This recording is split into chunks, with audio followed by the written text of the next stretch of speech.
Adsorption isotherm. हम यहाँ पे देखेंगे कि जो एडजॉर्प्शन का प्रोसेस है वो किस तरह से प्रेशर या किसी दूसरे पैरामीटर्स के ऊपर डिपेंड करता है। आइसोथर्म का मतलब एक ऐसा ग्राफ है जो कि कांस्टेंट टेम्परेचर के ऊपर होगा। हम देखते हैं कि the amount of adsorption of a gas per unit mass of the adsorbent depends on the pressure of the gas. तो जितना ज़्यादा गैस का प्रेशर होगा, जितना कम प्रेशर होगा, उसी के रिलेटिव हमारी ये जो अमाउंट ऑफ डिजॉर्प्शन है वो भी चेंज होगी। तो हम इसको देखते हैं कि डिजॉर्प्शन आइसोथर्म की डेफिनेशन क्या है। तो simply the relationship between the amount of a adsorbent at a constant temperature and the pressure of the equilibrium gas is called the adsorption isotherm. तो किसी गैस की अमाउंट जो कि डिजॉर्ब हो चुकी है और उसके प्रेशर के दरमियान या किसी कंसनट्रेशन के दरमियान जो ग्राफिकल रिप्रेजेंटेशन है वो डिजॉर्प्शन आइसोथर्म होता है, जो कि बेसिकली एक कांस्टेंट टेम्परेचर के ऊपर होता है। It can be expressed as an equation और ग्राफिकल कर और प्लाट। या तो हम इसको किसी इक्वेशन की फॉर्म में शो कर सकते हैं जैसे कि लैंगमुर की इक्वेशन होती है, या इसका हमको ग्राफ भी ड्रॉ कर सकते हैं। The amount of desorption is usually expressed as x over m. तो एक्स ओवर एम की फॉर्म में हम अमाउंट ऑफ डिजॉर्प्शन को शो करते हैं, और यहाँ पर इस इक्वेशन में एक्स जो है वो मैस होगा गैस का जो कि डिजॉर्ब हो चुकी है, और एम हमारे पास टोटल मैस होता है। तो जितनी फ्रैक्शन वहाँ पर डिजॉर्ब होगी वो बेसिकली एक्स ओवर एम होगी, जिसको हम कमिंग स्लाइड में भी डिटेल में स्टडी करेंगे। और डिजॉर्प्शन आइसोथर्म में हम देखते हैं कि the simplest type of desorption is given as in these lines. हमारे वाई एक्सिस में एक्स ओवर एम की रेशो है जो कि बेसिकली डिजॉर्प्शन की रेशो है, और एक्स में हमारे पास प्रेशर है। और हम देखते हैं कि जैसे हम प्रेशर इंक्रीज़ करते हैं तो हमारी डिजॉर्प्शन की वैल्यू या मैस ऑफ डिजॉर्बेंट वो इंक्रीज़ होता है। और ये हर एक लाइन एक कांस्टेंट टेम्परेचर के ऊपर होती है कि एक टेम्परेचर की एक लाइन होगी, दूसरे टेम्परेचर की एक दूसरी लाइन है, तीसरे टेम्परेचर की तीसरी लाइन है। तो बेसिकली अगर ये लाइन कांस्टेंट टेम्परेचर के ऊपर है तो हम इसको आइसोथर्म का नाम देते हैं। तो क्योंकि ये आइसोथर्म डिजॉर्प्शन का है तो ये बेसिकली डिजॉर्प्शन आइसोथर्म होगा। It is clear from the figure that the desorption limit जो कि एक्स ओवर एम है, ये हमारे पास डिजॉर्प्शन की लिमिट है कि जितनी मैक्सिमम अमाउंट वहाँ पर डिजॉर्ब हो चुकी है increase as the pressure increase है। तो जैसे प्रेशर इंक्रीज होगा हमारी डिजॉर्प्शन लिमिट भी इंक्रीज होगी, and reaches a maximum corresponding to the pressure p which is called the equilibrium pressure. तो इसकी वैल्यू एक मैक्सिमम वैल्यू तक अचीव हो सकती है, उसके बाद वो कांस्टेंट हो जाती है।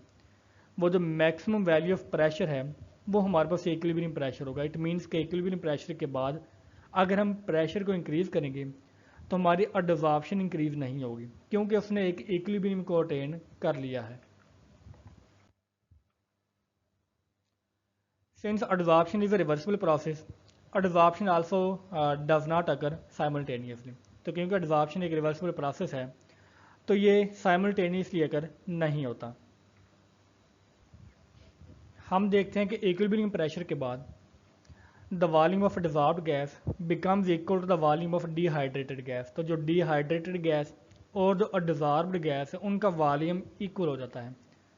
तो जहाँ पर वो वॉल्यूम इक्वल होगा वो प्रेशर हमारे पास इक्विलिब्रियम प्रेशर है। तो so that the extent of adsorbent remains constant. तो एडजॉर्प्शन का जो एक्सटेंट है, जो एक्स ओवर एम की रेशो है वो कांस्टेंट हो जाती है। हालांकि अगर हम प्रेशर को इंक्रीज़ भी कर दें तो उसको कोई फ़र्क नहीं पड़ता, क्योंकि उसने एक इक्विलिब्रियम को अचीव कर लिया है। हम इस स्टेट को नाम देते हैं सैचुरेशन स्टेट का, और पी को हम नाम देते हैं सैचुरेटेड प्रेशर का। सैचुरेशन स्टेट के हमारे पास जो डिजॉर्बेंट है उसने जितना मैक्सिमम अमाउंट ऑफ डिजॉर्बेट को अपने अंदर डिजॉर्ब करवाना था वो हो चुकी है। इट मीन्स कि वो सैचुरेट हो चुका है, और ये स्टेट उसकी सैचुरेशन स्टेट कहलाएगी। इसके अलावा साइंटिस्ट ने ग्राफिकल एक्सप्लेनेशन को इक्वेशंस में टर्न करने की भी ट्राई की है। इट मीन्स कि वो हमारे पास कुछ इक्वेशंस भी मौजूद होती हैं, तो हम उन इक्वेशंस को भी डिजॉर्प्शन आइसोथर्म का ही नाम देते हैं। जैसे कि हमारे पास फ्रेंडली के आइसोथर्म आएंगे, हमारे पास टोथ के आइसोथर्म आते हैं, हमारे पास लैंगमोर का आइसोथर्म आता है। तो वो ग्राफिकल एक्सप्लेनेशन को हमने किसी इक्वेशन का नाम दे दिया है जो कि एम्पिरिकल मैथमेटिकल रिलेशनशिप होता है, और वो भी हमारे पास एडजॉर्प्शन आइसोथर्म ही होते हैं, क्योंकि वो एक कांस्टेंट टेम्परेचर के ऊपर प्रेशर अचीव होता है या प्रोसेस अचीव होता है। फ्रेंडली एक adsorption isotherm, the variation of extent of adsorption, हमारे पास जो एक्स ओवर एम की रेशियो है वो एक्सटेंट ऑफ एडजॉर्प्शन को शो करता है, जो कि बेसिकली शो करता है कि टोटल अमाउंट में से कितना जो अमाउंट है वो वहाँ पर एडजॉर्ब हो चुकी है। So the variation of extent of pressure x over m with pressure p at a particular temperature was given mathematically by the Freundlich in 1909। तो हमारे पास जो एक्स ओवर एम और प्रेशर के दरमियान जो इंपेरिकल रिलेशनशिप है वो फ्रेंडली ने 1909 में डिराइव किया। From the adsorption isotherm the following observation can easily be made. तो हम देखते हैं कि कौन सी जो ऑब्जर्वेशन है वो हम अचीव कर सकते हैं। हम देखते हैं कि लो प्रेशर के ऊपर the graph is an almost straight line which indicate that m is directly proportional to pressure. M हमारे पास क्या है, जो बेसिकली अमाउंट ऑफ गैस जिसने एडजॉर्ब हो चुकी है, तो वो प्रेशर के साथ एक लीनियर रिलेशनशिप में मौजूद होती है कि जैसे हम प्रेशर को इंक्रीज़ करते हैं तो वो एक डायरेक्ट रिलेशनशिप के साथ इंक्रीज़ होती है। हम इसको मैथमेटिकली शो कर सकते हैं x over m directly proportional to p, या हम इसको इस तरह से लिख सकते हैं कि x over M is equal to के पी। अब यहाँ पर के हमारे पास एक कांस्टेंट है, जो हमारे पास एक एडजॉर्प्शन का कांस्टेंट होता है। जब हम प्रेशर को इंक्रीज़ करते हैं तो हाई प्रेशर के ऊपर हम देखते हैं कि वो ग्राफ एक स्ट्रेट लाइन में कन्वर्ट हो चुका है। इसका मतलब ये है कि प्रेशर को इंक्रीज़ करने से हमारा जो एडजॉर्प्शन का एक्सटेंट है, जो कि एक्स ओवर एम की रेशियो है, उसको कोई फ़र्क नहीं पड़ रहा। So the graph becomes almost constant which means that it becomes independent of pressure. तो एक्स ओवर एम की रेशियो प्रेशर से इंडिपेंडेंट हो जाती है। तो हम इसको यहाँ पर शो कर सकते हैं। तो अगर हम इसको लिखें तो x over M is equal to constant proportional constant, या हम इसको लिख सकते हैं कि x over m directly proportional to p naught. यहाँ पर पी नॉट की वैल्यू 1 के इक्वल होगी क्योंकि प्रेशर हमारे पास इंडिपेंडेंट हो चुका है। ठीक है, हम इसको जब इस प्रोपोर्शनैलिटी कांस्टेंट को इक्वल में कन्वर्ट करते हैं तो हमारे पास एक कांस्टेंट आएगा जो कि के की फॉर्म में हमारे पास मौजूद होता है। ये हमारे पास फ्रेंडली आइसोथर्म का कांस्टेंट होगा।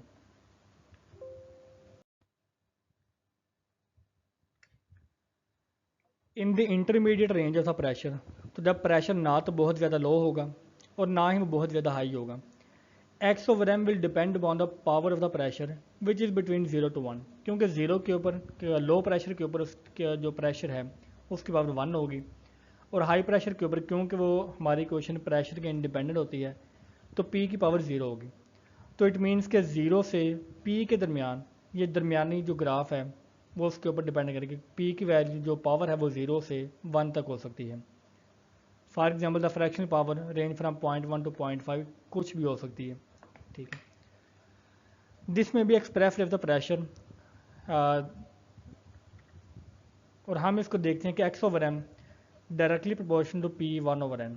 तो ये जो दरमियाना ग्राफ है हमारे पास जहाँ पर वो प्रेशर के ऊपर डिपेंड करती है तो वो प्रोपोर्शनल होता है पी की पावर 1 over n के। तो x over M is equal to के P 1 over n, where N can take any whole number, तो वो कोई भी होल नंबर हो सकता है, which depend upon the nature of a adsorbate and the adsorbent. तो वो बेसिकली एक्सपेरिमेंटल कंडीशन के ऊपर डिपेंड करता है कि हमारे डिजॉर्बेंट की कंडीशन क्या है, उसकी नेचर क्या है। हमारा जो डिजॉर्बेट है फॉर एग्जाम्पल गैस हो सकती है, तो उसके कांस्टेंट के हवाले से हम इसको कैलकुलेट करते हैं।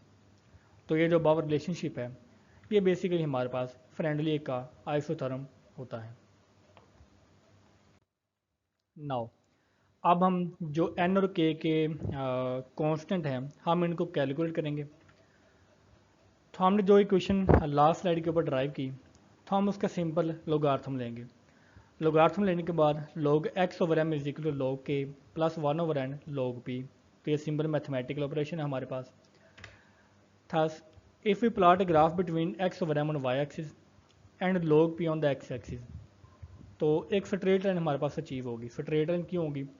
क्योंकि हमारे पास ये जो इक्वेशन है ये इक्वेशन ऑफ स्ट्रेट लाइन के साथ कोरिस्पोंड करती है। y is equal to M X plus C, जिसमें जो हमारे पास x क्या होगा वो log p है, हमारे पास y एक्सिस में log x ओवर m होगा, हमारे जो भी ग्राफ बनेगा उसकी जो स्लोप होगी वो m है, जो कि बेसिकली 1 ओवर n होगी, और जो हमारे पास जो y इंटरसेप्ट है वो log की होगा। तो हमारी ये वाली इक्वेशन ऑफ स्ट्रेट लाइन के साथ मैच करती है। तो बिल्कुल इसी तरह अगर हम इस इक्वेशन का इसका एक लाइन ड्रा करेंगे और इस लाइन की अगर हम कोई स्लोप फाइंड करें तो स्लोप इसकी होगी 1 ओवर n, ठीक है। सिंपल हम जो n का वेरिएबल इस स्लोप से फाइंड कर सकते हैं, और इस लाइन का जो भी y इंटरसेप्ट होगा तो y इंटरसेप्ट की वैल्यू k को शो करेगी। So the slope of line is equal to un, okay, and the intercept is equal to log k, ये यहाँ पर 1 ओवर n होगा। तो सिंपल ये हमारे पास मैथमेटिकल कैलकुलेशन थी। Limitations of the Freundlich adsorption isotherm. तो फर्स्ट ऑफ ऑल हम देखते हैं कि Freundlich isotherm fails at high pressure of the gas. तो हाई प्रेशर के ऊपर अगर हम आइसोथर्म को कैलकुलेट करना चाहें या उसको प्रिडिक्ट करना चाहें तो यह जो फ्रेंडलिक आइसोथर्म है वो हाई प्रेशर के ऊपर फेल हो जाता है, क्योंकि हाई प्रेशर के ऊपर ये जो ग्राफ है वो इंडिपेंडेंट ऑफ प्रेशर हो जाता है। हालांकि जो हमारे जो एडजॉर्प्शन की वैल्यू है वो प्रेशर से इंडिपेंडेंट नहीं होती, बल्कि वो हमेशा डिपेंड करती है। सेकंड हम देखते हैं कि this relation is consider to approximate and is applicable only at low pressure. तो ये जो हमारे पास फ्रेंडलिक आइसोथर्म है ये सिर्फ एक अप्रोक्सीमेशन है जो कि हाई प्रेशर के ऊपर बिल्कुल भी एप्लीकेबल नहीं होती, और ये सिर्फ और सिर्फ लो प्रेशर के ऊपर एप्लीकेबल होगी। Langmuir adsorption isotherm. Failure of the Friendly adsorption isotherm at high pressure indicate that this concept is not entirely correct. हम देखते हैं कि जो फ्रेंडलिक आइसोथर्म वो 1909 में हमारे पास ड्राइव हुआ था, तो उस आइसोथर्म की एक लिमिटेशन ये थी कि वो हाई प्रेशर के ऊपर इनकरेक्ट वैल्यू को प्रोवाइड करता है। इट मीन्स कि वो हाई प्रेशर के ऊपर एप्लीकेबल नहीं होता। तो अगर वो हाई प्रेशर के ऊपर एप्लीकेबल नहीं है, इट मीन्स कि हमें एक नए कंसेप्ट की ज़रूरत है जो कि हाई प्रेशर के ऊपर भी एप्लीकेबल हो। सो इन 1916 Langmuir introduced a new concept that includes the effect of chemical or intermolecular forces। क्योंकि हाई प्रेशर के ऊपर हमारे जो केमिकल या जो इंटरमॉलिकुलर फोर्सेस हैं वो उनका जो एक्सटेंट है वो थोड़ा सा बढ़ जाता है, ठीक है, तो उनको हमें इंक्लूड करना पड़ता है। तो लैंगमुर ने 1916 में इक्वेशन प्रोवाइड की जो कि प्रेशर को भी इंक्लूड करती है। He derived mathematical equation based on the kinetic molecular theory of the gases। तो kinetic molecule theory of gas के बेस के ऊपर जो कि उस वक्त वहाँ पर काफ़ी ज़्यादा ग्रो कर रही थी, तो उसी की बेस के ऊपर जो गैसेस का जो बिहेवियर है वो हमने डिफ़ाइन करना शुरू किया था।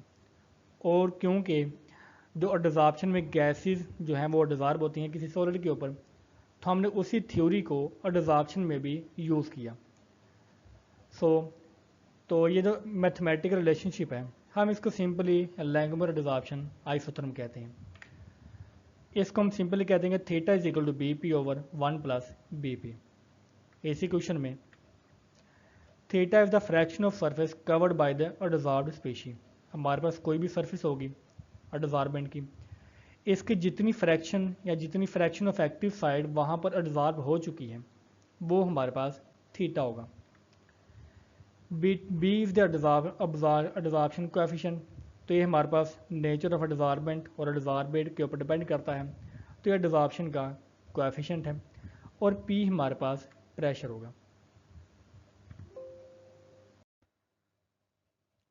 Assumptions of the Langmuir adsorption isotherm. तो फर्स्ट ऑफ ऑल हम देखते हैं कि the solid surface should be homogeneous. तो वो हेट्रोजीनियस नहीं होनी चाहिए बल्कि वो होमोजीनियस होनी चाहिए। इट मीन्स कि उसका फेज एक ही होना चाहिए। It should have a fixed number of adsorption site. तो जितनी भी एक्टिव साइट है जहाँ पर जो एडजॉर्बेट का मॉलिक्यूल अटैच हो सकता है उसके नंबर फिक्स हैं। Each site must adsorb only one molecule. तो इसकी एक इम्पोर्टेंट हमारे पास असम्पशन ये है कि ये मोनोलेड एडजॉर्प्शन प्रोसेस होगा। इट मीन्स कि एक एक्टिव साइड के ऊपर एक ही मालिक्यूल अटैच हो सकता है। The adsorption of molecules is confined to a mono molecular layer. तो और जो एडजॉर्प्शन होगी उसकी सिर्फ और सिर्फ एक ही लेयर बनेगी। ऐसा नहीं होता कि एक लेयर के बाद दूसरी लेयर और दूसरी लेयर के बाद तीसरी लेयर भी वहाँ पर अटैच हो सके, ठीक है, बल्कि यहाँ पर सिर्फ मोनो लेयर मालिकुलर लेयर का जो कंसेप्ट है वो अज्यूम किया गया है। The dissolved gas behave ideally in the vapour phase. तो वेपर फेज में वो आइडियली बिहेव करती है। इट मीन्स कि दो गैस के मालिक्यूल्स के दरमियान कोई फोर्स ऑफ अट्रैक्शन या रिपल्शन की फोर्स नहीं होगी, ठीक है। तो हम इसके बाद देखते हैं कि there is no interaction between the adsorb molecule. तो अगर वो दो मालिक्यूल वहाँ पर सॉलिड के सरफेस के ऊपर अडजॉर्ब हो चुके हैं, तो अडजॉर्ब होने के बाद उन दोनों के दरमियान कोई भी इंटरेक्शन किसी भी किस्म का नहीं होगा। इट मीन्स कि ना तो उनके दरमियान कोई अट्रैक्टिव फोर्स है और ना ही दो मालिक्यूल्स के दरमियान रिपल्सिव फोर्स है। The rate of adsorption and desorption becomes equal at the dynamic equilibrium. तो इक्विलिब्रियम के ऊपर जो अडजॉर्प्शन का रेट और डिजॉर्प्शन का रेट वो एक दूसरे के इक्वल हो जाएंगे। Derivation of Langmuir adsorption isotherm. तो according to Langmuir the gas molecules attract the surface of a solid. तो पहली बात तो ये कि जो अगर उन्होंने डिजॉल्व होना है तो उनको सॉलिड के सरफेस के साथ कॉन्टैक्ट में आना पड़ेगा। Some of the striking molecules get adsorbed and other start to evaporate or dissolve. तो साइमल्टेनियसली दो प्रोसेस होते हैं। कुछ गैस के मालिक्यूल अडजॉर्ब होते हैं और कुछ के मालिक्यूल जो वहाँ पर पहले से अडजॉर्ब होते हैं वो एवेपोरेट या डिजॉर्ब होना शुरू होते हैं।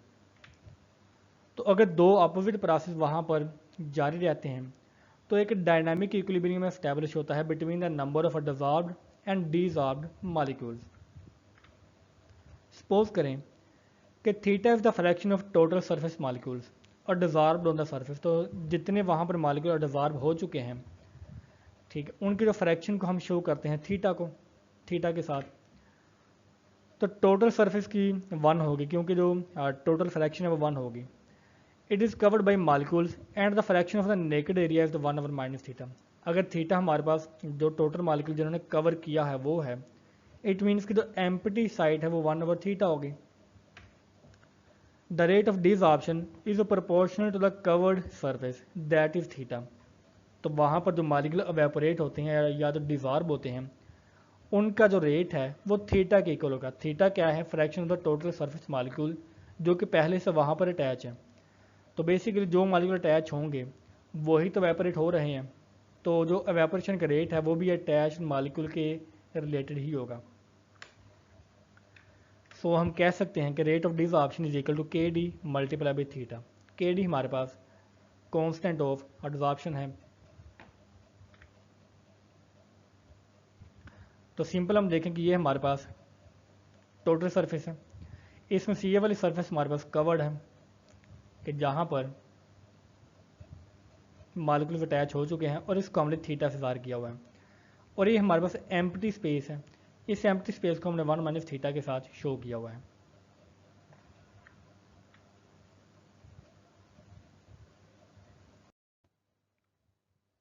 Now K D is the rate constant for desorption. तो डिसऑर्प्शन का जो रेट कांस्टेंट है वो के डी के जरिए हमने ज़ाहिर किया हुआ है। द रेट ऑफ डिसऑर्प्शन जो कि आर ए है is proportional to the naked surface 1 minus theta. तो जितने स्पेस अवेलेबल है और डिसऑर्प्शन का रेट अवेलेबल सरफेस के साथ है, इट मीन्स कि नेकेड सरफेस के ऊपर, जिसको मैथमेटिकली हम 1 माइनस थीटा के साथ शो करेंगे। और इसके अलावा जो रेट ऑफ डिसऑर्प्शन है वो प्रेशर के ऊपर भी डिपेंड करता है। So rate of desorption will be equal to के A multiply by 1 minus theta multiply by P, where k is the rate of constant for the adsorption. The rate of desorption and the rate of adsorption, तो equilibrium के ऊपर दोनों rate एक दूसरे के बराबर हो जाएंगे। तो अगर दोनों रेट एक दूसरे के इक्वल हैं तो दोनों इक्वेशंस को इक्वलाइज करने से हम देखते हैं कि K D theta is equal to के A into 1 minus theta multiply by P. हम इस इक्वेशन को थोड़ा सा रीअरेंज करें तो हमारे पास आएगा k D theta is equal to के ए पी माइनस के ए थीटा पी। मज़ीद हम देखते हैं कि डी थीटा अगर हम के ए थीटा पी को लेफ़्ट साइड के ऊपर लेके आएँ तो हमारी क्वेश्चन ये वाली अचीव होगी। और फर्दर इसको थोड़ा सा सिंपलीफाई करने से हमने थीटा कॉमन निकाला, और कॉमन निकालने के बाद हमारे पास के डी और के ए पी इसके अंदर वाली साइड पर आ गए। So theta is equal to के a p over k d plus k a P, ये हमारे पास इक्वेशन 4 है। नाउ जो राइट हैंड साइड के ऊपर इक्वेशन है, जब हम उसको के डी से डिवाइड करेंगे, न्यूमिनेटर को भी और डिनोमिनेटर को भी, तो हमारे पास इक्वेशन कुछ ये वाली आएगी। के और के डी हमने के डी के साथ डिवाइड किया, divided by 1 over k D हमने यहाँ पर दोबारा से के डी के साथ डिवाइड किया। जब हम के डी के साथ डिवाइड करेंगे तो ये के डी इस के डी के साथ कट हो जाएगा, और यहाँ पर वो डिनोमिनेटर में आएगा। ये सिंपल हमारे पास मैथमेटिक्स है। तो हम देखते हैं कि अगर हम इक्वलाइज करें कि b इज इक्वल टू के ओवर के डी, अगर हम एक कांस्टेंट इंट्रोड्यूस करवाएं b का, जिसमें जो कि रेशियो है डिजॉर्प्शन और डिजॉर्प्शन की, तो जब हम बीटा को b को यहाँ पर प्लेस करेंगे तो हमारे पास इक्वेशन आएगी theta is equal to B P over 1 plus B p. तो ये क्वेश्चन हमारे पास लैंगमर का डिजॉर्प्शन की आइसोथर्मिक इक्वेशन है। The extent of adsorption is given by the b, तो बीटा हम बी हमारे पास एक्सटेंट ऑफ अ डिजॉर्प्शन है, जिसको हम दूसरे अल्फाज में डिजॉर्प्शन कोएफिशिएंट का भी नाम देते हैं। तो ये बेसिकली हमारे पास डिजॉर्प्शन की इक्वेशन है, जो कि बेसिकली लैंगमर का आइसोथर्म होता है। फर्दर हम देखते हैं कि the amount of gas that is adsorb per gram of the डिजॉर्बेट, ठीक है। तो डिजॉर्बेंट हमारे पास एक्स है, एम होगा, तो उसकी जो हमारे पास जो गैस वहाँ पर डिजॉर्ब हो चुकी है वो अगर एक्स हो तो वो प्रोपोर्शनल होगी थीटा के। So X will be directly proportional to B P over 1 plus B P, और हम इसको कह सकते हैं कि X is equal to K B P over 1 plus B P, where K is the new constant. अब K यहाँ पर एक न्यू कॉन्स्टेंट है। The above equation gives the relationship between the gas और desorbed upon applying pressure at a constant temperature. तो constant temperature के ऊपर जब हम प्रेशर को चेंज करेंगे तो कितनी हमारे पास गैस की अमाउंट डिजॉर्ब होगी पर ग्राम ऑफ द डिजॉर्बेंट, वो हमारे पास इस एक इक्वेशन से कैलकुलेट हो सकती है, और हम इसको लैंगमर डिजॉर्प्शन आइसोथर्म का भी नाम देते हैं। हम इस इक्वेशन को इस तरह से रीअरेंज भी कर सकते हैं कि p over x is equal to 1 over b k plus 1 over p k dash.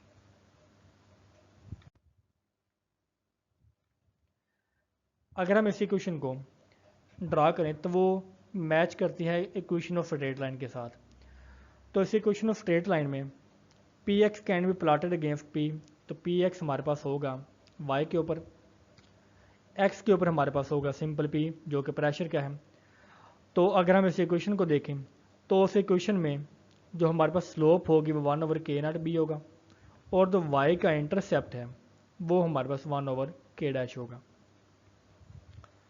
तो क्योंकि ये हमारे पास एक स्ट्रेट लाइन में ग्राफ आ रहा है, इट मीन्स कि the above graph is the verification of Langmuir isotherm for a desorption of nitrogen molecules on mica at the temperature of 90 Kelvin. तो 90 केल्विन के ऊपर जो नाइट्रोजन के डिजॉर्प्शन का ग्राफ है वो ये वाला है, जो कि इस बात को वेरीफाई करता है कि लैंगमर का आइसोथर्म जो है वो हाई प्रेशर के ऊपर भी सही तरह से काम करता है। Uses of Langmuir desorption isotherm. Langmuir desorption isotherm gives a quantitative explanation of the desorption. तो हम यहाँ पर क्वालिटी की बात नहीं करते, मतलब सिंपल बात नहीं करते कि वो गैस डिजॉर्ब होती है, बल्कि हमारे पास आइसोथर्म एक एम्पिरिकल रिलेशनशिप के ज़रिए उसकी क्वांटिटी को भी बताता है कि कितने प्रेशर के ऊपर कितनी गैस वहाँ पर डिजॉर्ब होगी। Unlike Freundlich isotherm it explain the mechanism of chemisorption. तो हमारे पास जो फ्रेंडली आइसोथर्म है वो सिर्फ और सिर्फ वंडर वाल फोर्स के ऊपर डिपेंड करता है, मतलब वो फिजिकल डिजॉर्प्शन को शो करवाता है या उसको एक्सप्लेन करता है। लेकिन जो हमारे पास लैंगमर का डिजॉर्प्शन है वो केमिजॉर्प्शन को भी एक्सप्लेन करता है कि किस तरह से केमिकल बॉन्ड के ज़रिए वो वैकेंट स्पेसेस में जो मॉलिक्यूल्स हैं वो अटैच हो सकते हैं, और वो जो केमिजॉर्प्शन का प्रोसेस है वो उसकी एम्प्टी स्पेस के ऊपर डिपेंड करता है। तो ये सारी चीज़ें हमारे पास लैंगमर का आइसोथर्म बताता है। It gives a more satisfactory quantification of adsorption as compare to Freundlich when explaining the adsorption of gases on solid surface. तो यहाँ पर जिसकी वैल्यू है वो ज़्यादा एक्यूरेट होती है, क्योंकि हमने देखा कि जो फ्रेंडली की वैल्यू है वो हाई प्रेशर के ऊपर वैसे ही इनएक्यूरेट हो जाती है। तो जो ज़्यादा एक्यूरेट वैल्यू है वो लैंगमर के इक्वेशन से आएगी। Limitations of Langmuir adsorption isotherm. Langmuir adsorption isotherm is only applicable at low pressure and fails at high pressure. तो फ्रेंडलिक आइसोथर्म की तरह इसका एक्सटेंट थोड़ा सा हाई प्रेशर के ऊपर होता तो है, लेकिन फिर भी ये मुकम्मल तौर पर एक्यूरेट नहीं होता हाई प्रेशर के ऊपर। This theory does not explain all the experimentally observed adsorption isotherm. तो जितने भी एडजॉर्प्शन के आइसोथर्म हम एम्पिरिकली फाइंड करते हैं, तो ये एक सिंगल इक्वेशन इसको डिफाइन नहीं कर सकती। इट मीन्स कि हमें किसी और आइसोथर्म इक्वेशन की भी ज़रूरत पड़ती है। It assumes that the surface of the solid is capable of absorbing a single layer molecule thickness। तो हमने देखा कि ये मोनोलेयर यहाँ पर हमने अज्यूम की हुई थी कि जो मालिक्यूल्स हैं वो सिर्फ एक लेयर में ही वहाँ पर एब्जॉर्ब होंगे, एक लेयर के ऊपर दूसरी लेयर वहाँ पर एब्जॉर्ब नहीं हो सकती। तो ये इसकी अजम्पशन थी, लेकिन एक्चुअली प्रैक्टिस में हमने देखा कि वो बाई लेयर या ट्राई लेयर भी हो सकती है। इट मीन्स कि वो जो लेयर है वो काफ़ी थिक हो सकती है, वहाँ पर एक से ज़्यादा लेयर्स मौजूद हो सकती हैं। The adsorption saturation value is generally independent of temperature। तो जनरली हमने देखा कि वो टेम्परेचर के ऊपर डिपेंड नहीं करती, इसी की वजह से हमने इसको आइसोथर्म का नाम दिया होता है। But the experiment shows that the saturation value decrease with an increase in temperature. लेकिन टेम्परेचर के इंक्रीज के साथ जो सैचुरेशन की वैल्यू वो डिक्रीज होती है। अब वो क्यों डिक्रीज होती है, लैंगमर का एडजॉर्प्शन आइसोथर्म इसके बारे में बिल्कुल खामोश है, मतलब इसके बारे में कोई भी इंफॉर्मेशन प्रोवाइड नहीं करता। और ये इसकी एक मेजर एप्लीकेशन है कि टेम्परेचर की वेरिएशन के साथ हम एक्यूरेटली जो आइसोथर्म है उसको कैलकुलेट नहीं कर सकते।